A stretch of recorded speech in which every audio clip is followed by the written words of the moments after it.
bien, bonjour à vous. Aujourd'hui, nous allons voir une parabole moderne, la parabole de l'adoucisseur, ou comment mon plombier se transforme en maître spirituel.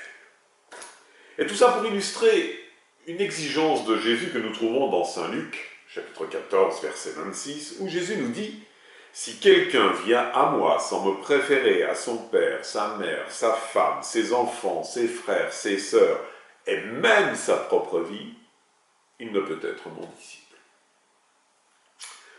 Vu la manière dont nous traitons cette exigence de Jésus, cela équivaut à croire que nous pensons que ce jour-là, Jésus était mal luné, qu'il nous faisait une crise d'égocentrisme, un gros caprice par manque d'affection, ou alors tout simplement que la belle-mère de Pierre avait raté le petit-déj avec les œufs au bacon. Donc, nous ne tenons pas compte de cette demande. Or, nous sommes là sur du fondamental. Nous sommes à la source même de la grâce jaillissante dans nos vies. Ce que nous demande Jésus est essentiel, et c'est mon adoucisseur et mon plombier qui me l'ont fait comprendre.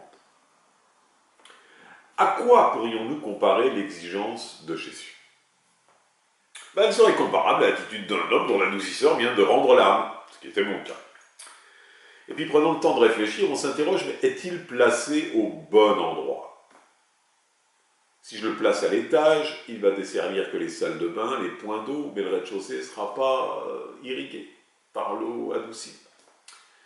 Donc, si je le place à l'arrivée même de l'eau, c'est toute l'eau de la maison qui va être adoucie.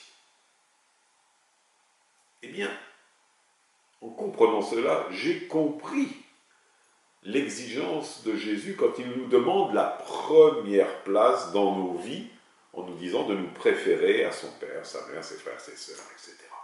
C'est parce qu'il veut adoucir toute notre vie et tous ceux qui sont en relation avec nous sans exclure personne. Si nous mettons Jésus à la première place, comme il le demande, l'eau vive jaillira sur notre père, notre mère, notre femme, nos fils, nos filles, et même dans toute notre propre vie.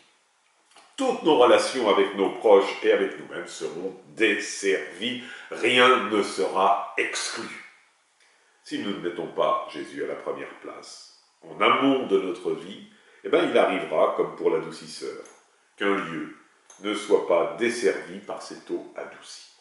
Bienheureux adoucisseur qui me permit de comprendre cette heureuse exigence de Jésus, exigence digne de l'amour qu'il nous porte et désire répandre dans nos vies.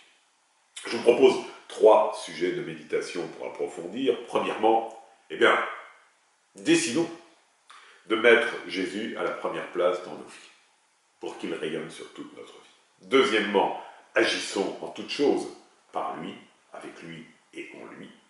Et troisièmement, demandons à l'Esprit Saint de nous faire comprendre les demandes de Jésus qui nous semblent choquantes.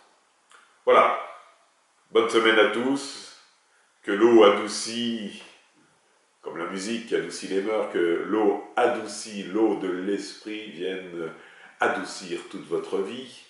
Vous pouvez retrouver cet enseignement sur www.monastère-invisible.com.